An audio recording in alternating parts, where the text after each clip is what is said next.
¿Te pasa que no sabes por qué es relevante la Odisea? ¿Por qué todos están hablando del tema? Capaz ahora que salió la película de la Odisea, todos están hablando del tema y no entendés bien por qué seguimos hablando de la Odisea 3000 años después. O sea, ¿por qué es tan relevante?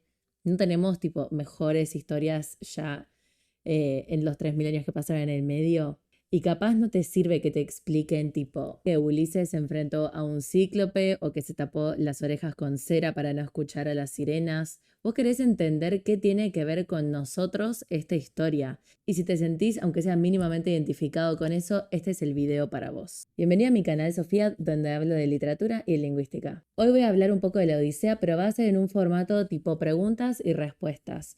Te voy a ir contando algunas de las preguntas que vamos a responder. Por ejemplo, ¿cuánto de la Odisea es real? ¿Cuánto pasó?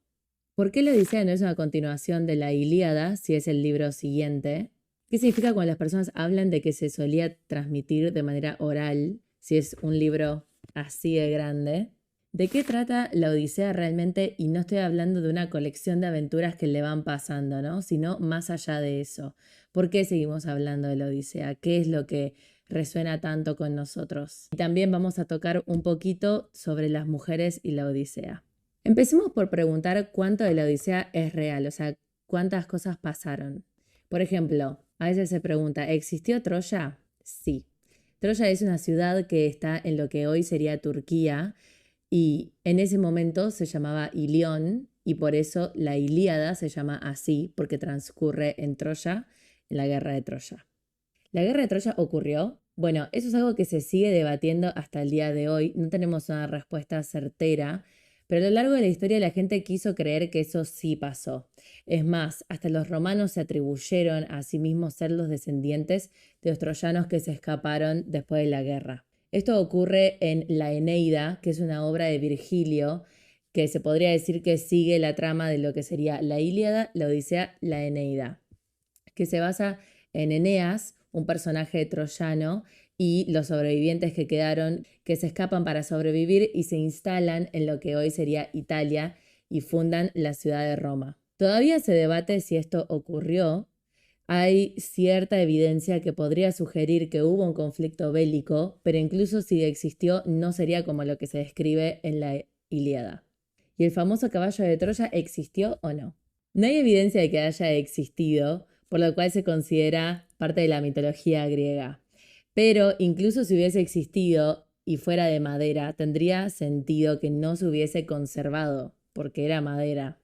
Igual tengamos en cuenta que en un punto nosotros pensábamos que Troya tampoco había existido, por ejemplo, y que era parte de la mitología, hasta que un prusiano, que era millonario y que tenía mucho interés por la arqueología, decidió investigar si la Ilíada en realidad tenía algún tipo de base histórica real, porque estaba fascinado con la historia y cómo lo podemos culpar.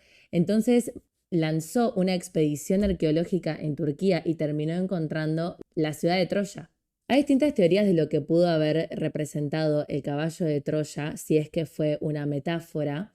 Y por ejemplo, algunos piensan que puede haber sido un terremoto y que el caballo era una metáfora de eso. Y además el caballo era el animal simbólico de Poseidón. Y se asocia a los caballos a Poseidón porque en la mitología griega Poseidón creó el primer caballo haciendo que una ola se estrelle contra una roca y de la espuma nació el caballo. Entonces algunos piensan que justamente el caballo de Troya sería una metáfora de un terremoto creado por Poseidón. Otros piensan que podría haber sido una embarcación al que le habían tallado un caballo en la proa, porque sabían que los troyanos tenían una predilección por los caballos. Por ejemplo, tengan en cuenta, que vamos a ver esto un poco más después, el epíteto de Héctor, que era el príncipe de Troya, era domador de caballos. Entonces, si sabemos que Troya existió y que lo más probable es que hubo un conflicto bélico, entonces los personajes de los cuales se habla en la Ilíada y la Odisea son reales. O sea, Ulises, Penélope, Agamenón, Aquiles, Helena de Troya, ¿existieron o no? Bueno, la realidad es que no hay ningún tipo de evidencia sólida para confirmar que hayan existido, por lo cual se los considera parte de la mitología griega. ¿Cuándo se compusieron la Ilíada y la Odisea? Básicamente nadie está seguro. Los griegos estaban seguros de que había transcurrido entre el 1194 y 1184 a.C., en esos 10 años, y que Homero vivió a fines del siglo 8 a.C. Pero esta última creencia sí requiere un nuevo análisis y una reevaluación a la luz de recientes investigaciones lingüísticas, históricas y sobre todo arqueológicas. Homero es la figura a la que se atribuye haber compuesto ambos poemas, que después siguieron siendo transmitidos por tradición oral durante varios siglos, hasta que finalmente, con el surgimiento de nuevos abecedarios, finalmente se transcribió por primera vez. Ahora en breve vamos a desarrollar un poco más de cómo es que se transmitía por vía oral todo esto. Ahora, ¿por qué la Odisea no es una continuación inmediata de la Ilíada?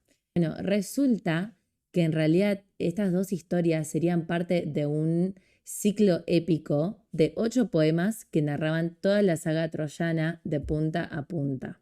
Y a nosotros solo nos llegaron la Ilíada y la Odisea completas. De los 6 restantes apenas nos llegaron fragmentos de obras posteriores, de algunos apenas unas pocas líneas, y un resumen de cada uno en la Crestomanía, que es una especie de antología, o sea, una selección de obras artísticas de Proclo, por lo cual conocemos el título y el argumento de las otras historias. Entonces empecemos a hablar sobre la tradición oral. Si bien nosotros hoy en día pensamos en que la manera predilecta de transmitir poesía y prosa e historias y todo es escrito y tiene un cierto prestigio, en realidad, por gran parte de la historia de la humanidad, el método por excelencia real fue la tradición oral. Pero ¿qué significa que las personas te recitaban todo el poema, no? Porque realmente es mucho. Y además había ciertas características que tenía que cumplir el poema, porque en realidad se recitaba o hasta se podía cantar con cierta música de fondo. Bueno, existían las figuras de los aedos o los rapsodas, que eran los poetas que se sentaban enfrente de una audiencia. Puede ser una plaza o bueno, no tengo todos los detalles, pero básicamente ellos se sentaban y iban componiendo en el momento, se sabían la historia de memoria claramente, iban componiendo en el momento, medio improvisando la historia, pero como tenían que cumplir con el hexámetro, que es una métrica de, no sé exactamente, no te lo podría describir exactamente con precisión y por lo tanto tenían que cumplir con una cierta cantidad de sílabas. Eran 6 pies. Por eso se llama hexámetro dactílico y acá como puse en la pantalla era una larga y 2 breves porque se parece al dedo que tiene una parte larga y 2 partes cortitas. Por cada verso que cantaban, que cuando lo pensamos ahora puede parecer sumamente difícil y me imagino que era sumamente difícil, pero ellos se servían de ciertas técnicas para poder lograrlo. Y además es importante recordar que lo iban improvisando y lo iban componiendo en el momento. Bueno, una rapsodia literalmente significa tejer o coser cantos. Entonces ellos iban hilando la historia de esa manera. Por ejemplo, un rasgo muy importante de estas obras son los epítetos. Un epíteto es un adjetivo o una frase que acompaña el nombre de una persona y que a ellos les servía porque eran como unas fórmulas que los ayudaban a cumplir con el hexámetro que les había mencionado recién. Entonces, por ejemplo, cada vez que hablaban de Aquiles podía ser que dijeran el de pies ligeros. O como había mencionado antes, muchas veces a Héctor se le acompañaba con el epíteto de domador de caballos. También había epítetos que no eran tan específicos a una persona y que eran más generales. Por ejemplo, se le decía divino a cualquier héroe. Estos epítetos, además de ayudar a los aedos a completar el verso, también uno hacía que fuera una historia más reconocible para las personas, porque capaz se juntaban varias veces a lo largo de varios días a escuchar toda esta historia y ya se empezaban a perder de quién era qué personaje. Entonces, por ejemplo, los epítetos ayudaban a la audiencia a recordar de quién están hablando y quién era cada personaje. Además de eso, los ayudaba a los aedos a retener la atención de los que estaban escuchando y además de eso, los ayudaba para pensar qué era lo siguiente que venía en la historia. Entonces, es una parte sumamente importante y una vez que te pones a leer estas historias, te vas acostumbrando y cada vez te ayuda a seguir el hilo de la historia, a tener una mejor noción de quién es quién y a veces hasta los podés simplemente rectificar según el epíteto. También, por otro lado, se consideraba la memoria de los aedos como algo divino. Entonces, muchas veces estos poetas cantaban y hablaban de las musas, que eran las hijas de Mnemósine, la titán, o bueno, la diosa, digamos, de la memoria. Entonces, al decir que las musas son quienes los inspiran, los aedos están de cierta manera acreditando sus obras. Por ejemplo, acá tengo un fragmento del segundo canto de la Ilíada, que dice: Decidme ahora, musas, dueñas de olímpicas moradas, pues vosotras sois diosas, estáis presentes y sabéis todo, mientras que nosotros solo oímos la fama y no sabemos nada. ¿Quiénes eran los príncipes y los caudillos de los dánaos? Ahora que ya sabemos qué son los epítetos, había uno que era particularmente para Odiseo, que le podemos decir Odiseo o Ulises. Yo creo que estoy más acostumbrada a decirle Odiseo, pero lo puedo usar intercambiablemente a lo largo del video, que voy a dejar acá en la pantalla cómo era el epíteto en griego, que es Poliutropos aner, y que yo me puse a investigarlo en profundidad hace un par de semanas porque me tomaron un parcial de mi materia de literaturas clásicas y en la consigna justamente me preguntaba qué significa ese epíteto que aparece traducido en la consigna como hombre de muchos ardides y algún ejemplo de por qué es eso. Y bueno, como yo soy traductora de inglés, claramente me pareció sumamente interesante esta pregunta y investigar qué significa este epíteto, ya que me dio el punto de partida en griego. Chequeé distintas fuentes para saber exactamente de dónde venía y las distintas acepciones, aunque la consigna ya me había dado una acepción que es hombre de muchos ardides, que significa como trucos o artimañas. Así que les voy a contar un poco de cómo resultó mi investigación. Hay un diccionario que se llama A Greek English Lexicon de Lytle y Scott, que voy a dejar citado en la descripción, que yo lo encontré en Internet Archive y me fue un poco difícil, la verdad, encontrar la palabra porque yo todavía no estudié griego, no me sé el alfabeto griego, entonces fui buscando como visualmente, letra por letra.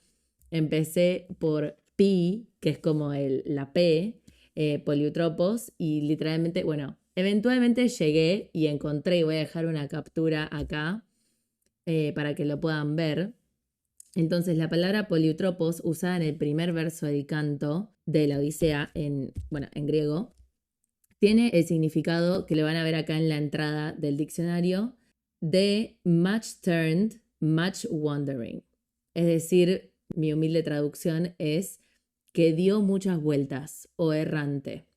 Este epíteto pareciera tener como un significado medio pasivo, ¿no? Que Odiseo es al que le pasa eso, el que sufre de esas vueltas y al que tiene un largo viaje errante, lo cual se confirma en el proemio de la Odisea, porque yo justo en esta edición, que después voy a hablar un poquito más de la edición, no tengo un proemio, pero en la edición de Gredos, que es la que leí para la universidad, tiene como una parte, una introducción, digamos, que te cuenta un poco más y te da un poco de contexto, y ahí justamente habla de este primer verso de la Odisea, que es como lo primero que hay cuando vos lo empezás a leer, y que dice: el poeta comienza, como en la Ilíada, con la invocación a la musa para que cuente del hábil varón que erró largamente después de arrasar la sagrada fortaleza de Troya y que conoció muchas ciudades y el genio de muchos hombres. Entonces acá nos confirma esta versión pasiva de el hábil varón que erró largamente, ¿sí? Que estuvo viajando de manera errada por mucho tiempo. Sin embargo, el diccionario de Lidl también reconoce otro significado, o bueno, otra acepción de esta palabra de poliutropos, que es un poco más activo, ¿no? Que sería, como se ve en la pantalla, shifty, versatile, wily, que me atrevo a traducir como astuto, versátil o artero, que se ajusta más al significado activo de la consigna que yo les mencioné del parcial, de hombre de muchos ardides. Entonces, en este sentido más activo, se refiere al rasgo característico de Odiseo de encontrar la manera de vencer o de burlar a sus enemigos sin el uso necesario de la violencia, que es una cualidad muy importante que se admira, por ejemplo, en la Ilíada de otros héroes como Agamenón o Aquiles, y que él, claramente, Odiseo, puede muchas veces salir de esas situaciones por medio de la astucia. Hay muchos ejemplos de esta astucia y les quiero mencionar el principal, que es cuando Ulises se enfrenta al cíclope Polifemo. Entonces lo que hizo fue, cuando el cíclope le preguntó cómo se llama, él dijo que se llamaba Nadie. Y esperó hasta que Polifemo estuviera durmiendo y le clavó, creo que una estaca en el ojo, y sabiendo que cuando después él se despertara gritando, adolorido, pidiéndole ayuda a los otros cíclopes que vivían ahí en la isla, ellos le preguntan, ¿quién te está atacando? Y él dice, nadie, nadie me está atacando. Entonces los otros cíclopes le dicen, ¿cómo que no te está atacando nadie? Eso significa que te estás volviendo loco. Y si te estás volviendo loco es porque los dioses te están castigando por alguna razón y nosotros no vamos a interferir y meternos en ese problema. Así que nadie va a ayudarlo y así Odiseo consigue escapar. Después de eso, Ulises se jacta y dice, yo me reí en mis adentros del engaño del nombre y el plan bien urdido. Inmediatamente después, él también dice, trazaba 1000 planes y engaños para escapar de la cueva, hasta que a su mente mostrábase al fin el ardid más seguro, que se terminó atando a los carneros para salir desapercibido de la cueva de Polifemo y así se escapa. Entonces, esto nos demuestra cómo es que él usaba estos trucos y la astucia para salir de situaciones muy complicadas. E incluso él confirma esta identidad como parte característica de su ser cuando más arriba en ese mismo canto, él se introduce a sí mismo con ese sentido activo del epíteto y dice, soy Ulises Laertíada, famoso entre todas las gentes por mis muchos ardides. En definitiva, tenemos estos dos significados de poliutropos aner, que puede ser uno que es pasivo, que es errar. Tengamos en cuenta que todo esto viene con el hecho de que es una persona que da muchas vueltas o que tiene una mente, digamos, retorcida. Entonces, puede ser una persona que erra largamente, tiene viajes errantes, lo cual claramente podemos aplicarle a Odiseo, pero también puede ser una persona o un genio de los trucos, digamos.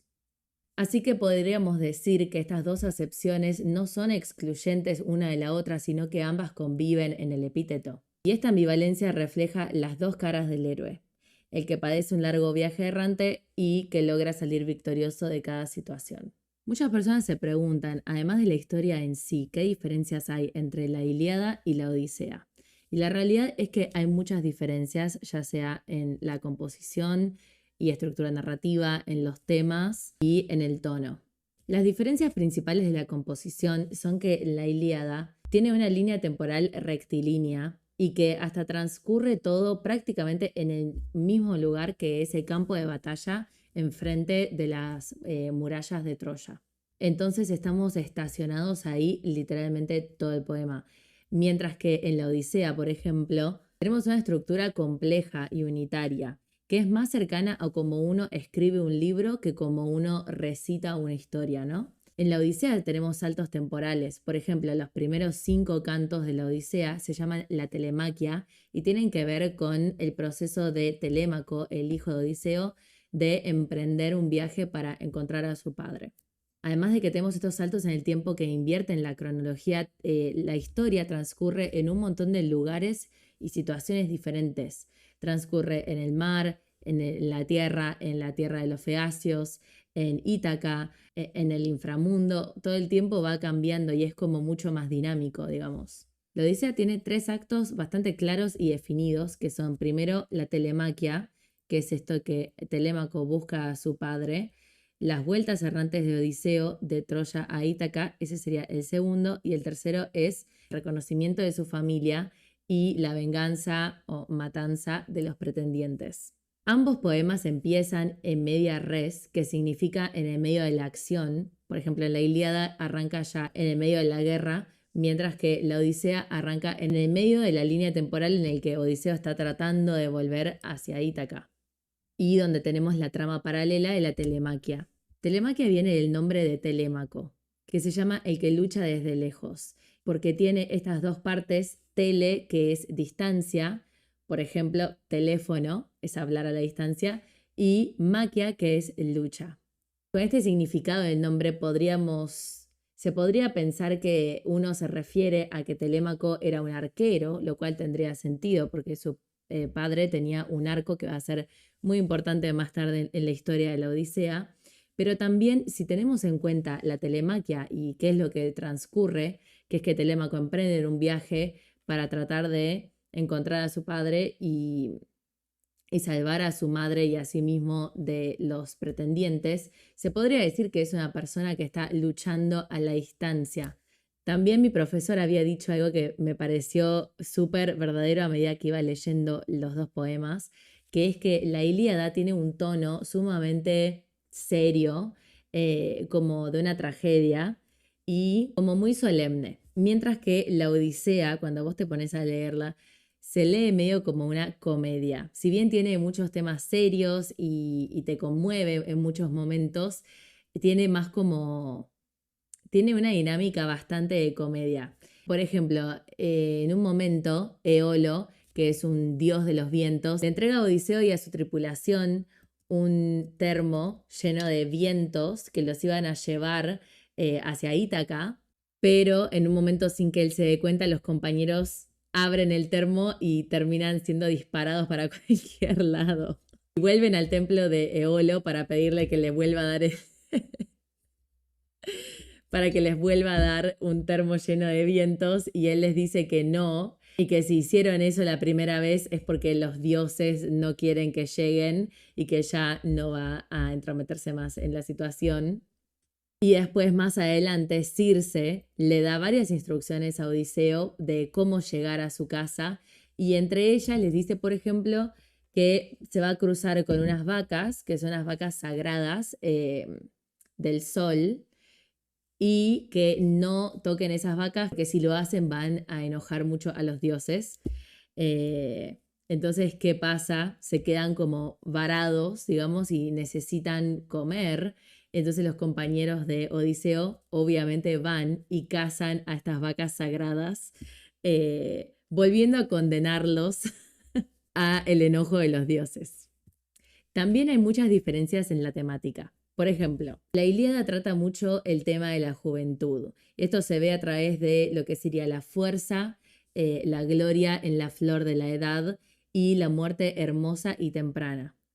Mientras que en la Odisea se trata mucho más sobre la madurez, ¿sí? Sobre la experiencia ganada a través de las dificultades de la vida, el retorno a una vida ya formada con su esposa Penélope y su hijo Telémaco, y sobre la vejez, ¿sí? Se toca mucho esos temas. Y esto se puede ver en la elección de cada héroe de los protagonistas de estas dos historias. Lo tenemos a Aquiles, que tenía que elegir por una profecía entre una vida larga y segura, pero ordinaria, o morir en la gloria de la batalla siendo recordado casi como un dios, ¿sí? Y la muerte temprana, obviamente. Mientras que Odiseo rechaza la inmortalidad que le ofrece Circe para volver con su esposa Penélope, envejecer y morir como un hombre. Ahora bien, capaz se empezaron a dar cuenta de que los nombres de estos personajes tienen significados muy específicos a su rol en las historias, ¿sí? Por ejemplo, el de Telémaco, que significa el que lucha a la distancia, pero también tenemos, por ejemplo, a Penélope, que significa la que trabaja la rueda, y esto tiene que ver con el rol de Penélope, que mientras ella espera que vuelva Odiseo de la guerra de Troya, tiene que de alguna manera dar una excusa para no casarse con ninguno de los pretendientes, que se quieren casar con ella y que están hospedándose en su casa y que por las reglas en ese momento, las leyes de la hospitalidad, ella no los podía echar y sí o sí los tenía que recibir en su casa. Entonces a ella se le ocurre una idea que es decirles que ella primero quiere tejer un manto conmemorando a su esposo y que cuando el manto esté terminado, ella iba a elegir un pretendiente para casarse. Entonces ella se dedica a tejer este manto en una rueda, que era como se hacía en ese momento, durante el día, pero durante la noche lo destejía y así estuvo 3 años fingiendo tejer el manto, lo cual nos muestra también, digamos, la afinidad que tenía ella con Odiseo. O sea, son dos personas sumamente astutas que no piensan solo en la violencia como una salida de las situaciones difíciles en las que están, sino que tratan de buscar una manera más inteligente de salir. Justamente el líder de los pretendientes se llamaba Antínoo, lo cual significa el que no entiende o el de inteligencia contraria o resistente.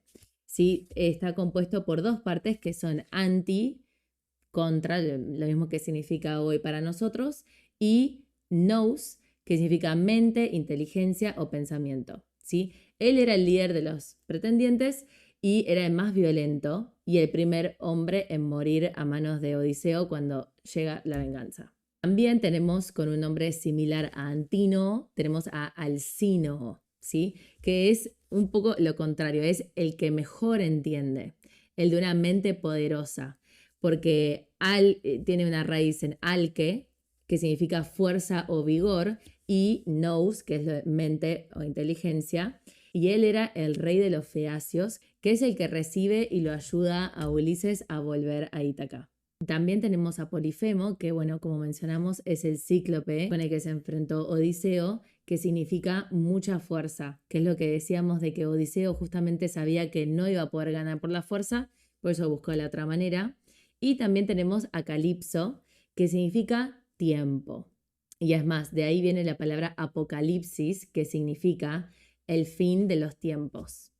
Ahora por fin dejamos de dar contexto y discutir las partes más técnicas de la obra, que sería, bueno, esto de los epítetos, de qué ocurrió en la vida real, de la composición, la estructura narrativa, y pasamos a de qué se trata realmente la Odisea, ¿no? La tesis principal que yo quisiera desarrollar hoy es que se trata sobre un regreso, que no es solo el regreso físico de Odiseo del campo de batalla de la guerra de Troya hacia su hogar en Ítaca con su esposa, sino que también un regreso a sí mismo, ¿sí?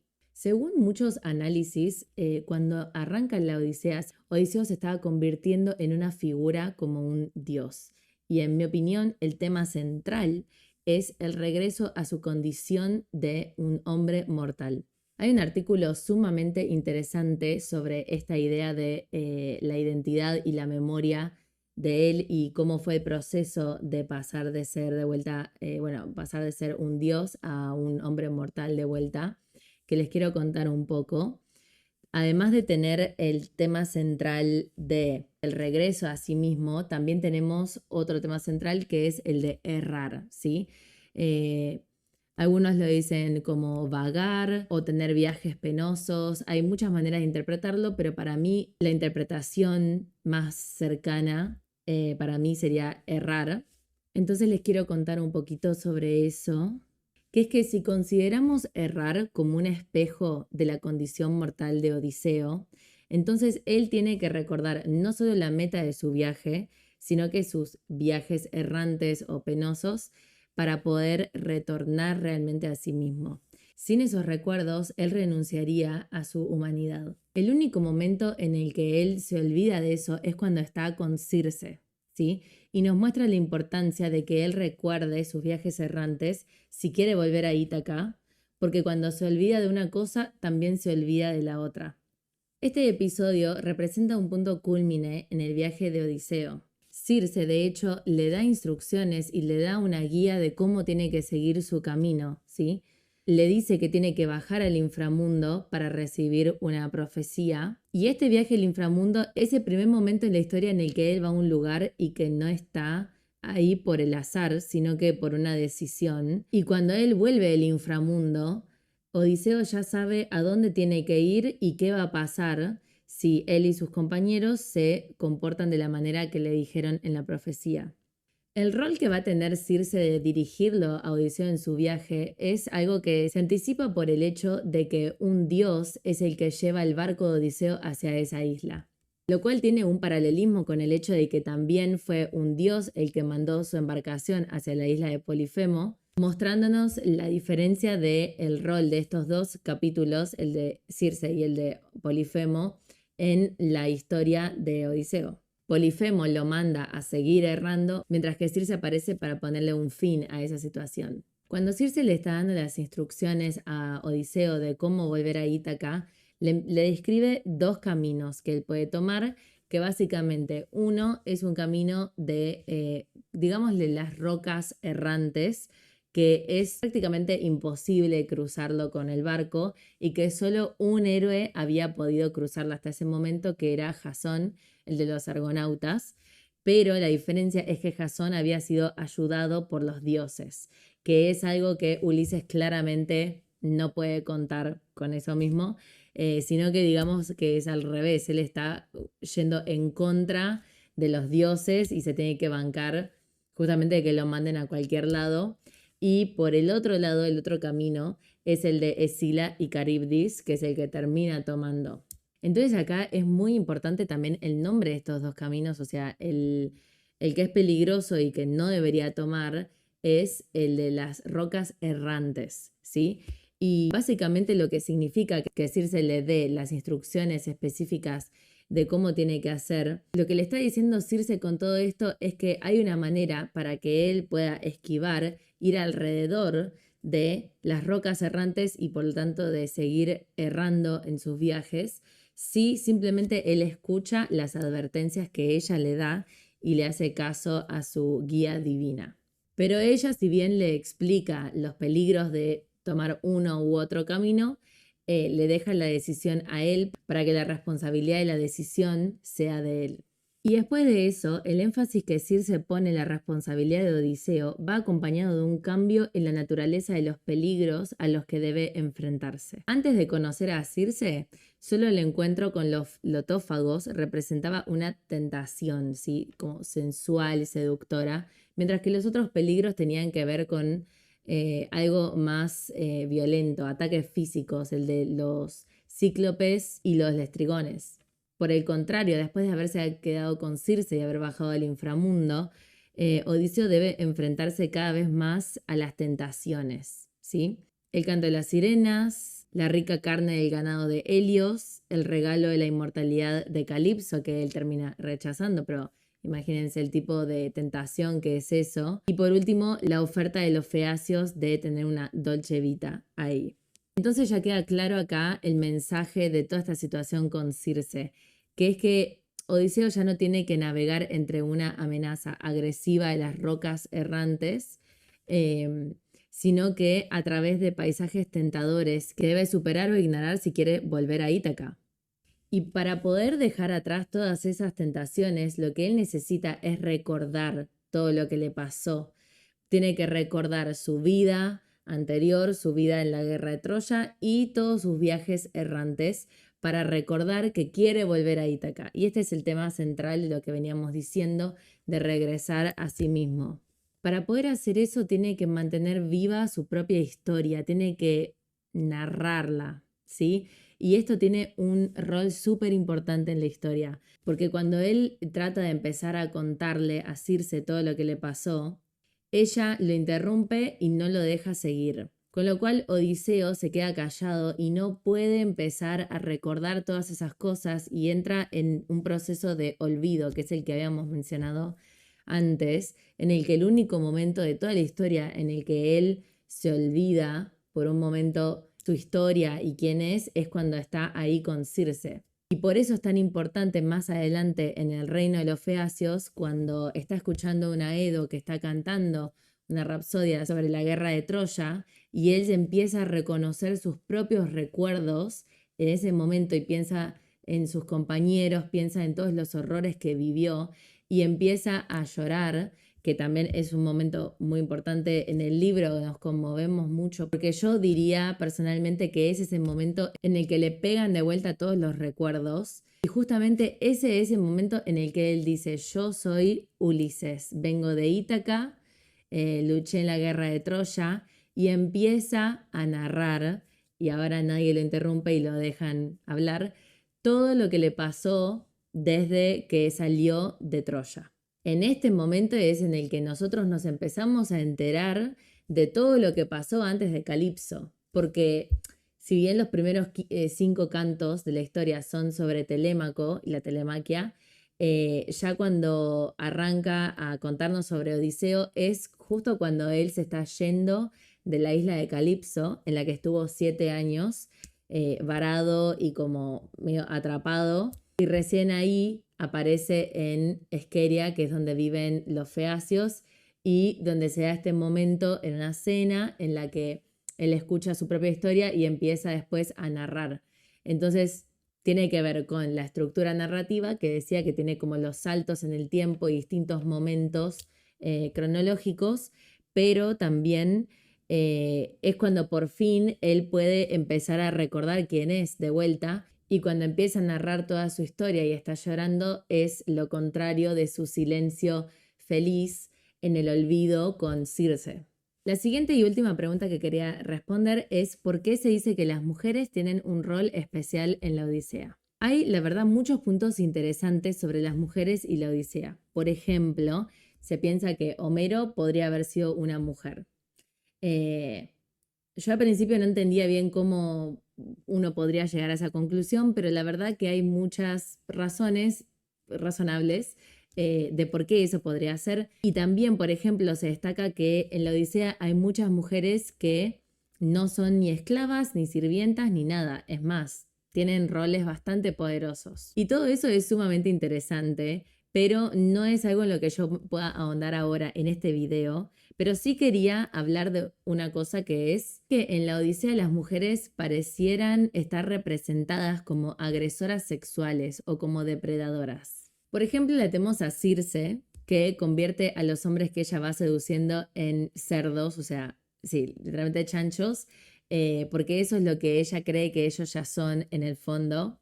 Por eso les digo que la Odisea es medio una comedia. Y la tenemos a Calipso, que es con quien Odiseo se queda varado 7 años, que ella retiene a Odiseo como en una suerte de cautiverio sexual, pintado como si fuera un paraíso, pero nosotros podemos ver que él está muy triste cuando está con ella y que no está feliz en esa situación y por lo tanto es un acoso sexual.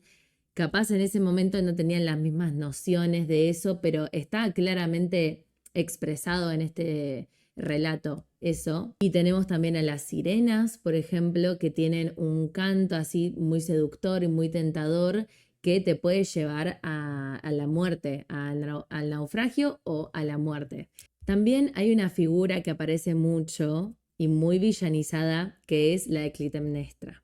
Ella era la esposa de Agamenón, que lo estaba esperando a que volviera de la guerra de Troya y para asesinarlo.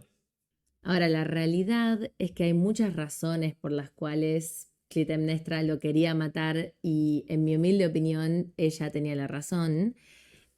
Hace poco, hace un par de meses, me leí el libro de Clitemnestra, que es como una reescritura, una nueva versión de esa parte de la mitología. Y la verdad es que si te pones a repasar la historia desde el principio, desde que ellos se conocen, Agamenón y Clitemnestra, la verdad que es una locura. O sea, yo les voy adelantando un par de cositas. Él mata a no uno, sino 2 hijos de Clitemnestra. Uno siendo de su matrimonio anterior, cuando su hijo era un bebé recién nacido, con otro esposo, y los mata a los dos, o sea, mata al bebé, mata al esposo, y le dice, listo, ahora te tenés que casar conmigo, porque estoy acá en tu casa y te estoy proponiendo matrimonio, y soy el rey de Micenas, entonces no me puedes decir que no, y si no querés, te van a exiliar de Esparta, que es de donde ella era, y era princesa de Esparta, por no hacer lo mejor por tu patria. Entonces no le deja mucha opción, digamos. Como si eso no fuera suficiente, ya 15 años después ellos tienen algunos hijos y él se prepara para zarpar hacia Troya, ¿no?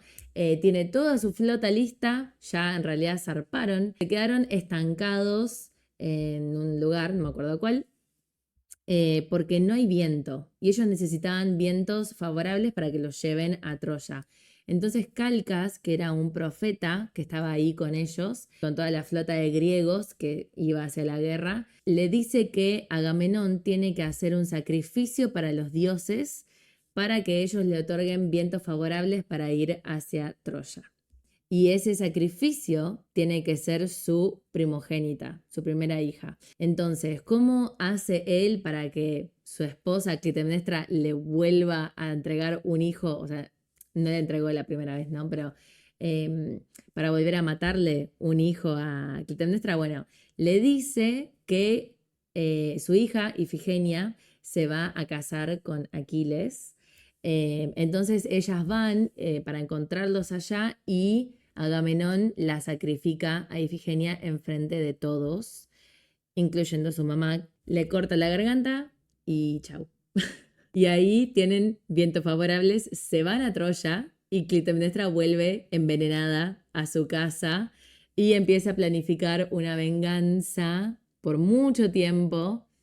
Creo que eran, bueno, sí, mínimo 10 años, que es lo que duró la guerra de Troya. Y este relato en el que Clitemnestra, bueno, claramente en ese momento para los hombres, ella era una desubicada, atrevida total, y es como la imagen de lo que una mujer no debería hacer, ¿no? Este relato lo cuentan una y otra vez en la Odisea, te lo cuenta Menelao, que es el hermano de Agamenón, te lo cuenta, bueno, Odiseo, y también lo cuenta incluso Agamenón, el fantasma de Agamenón cuando Odiseo baja al inframundo.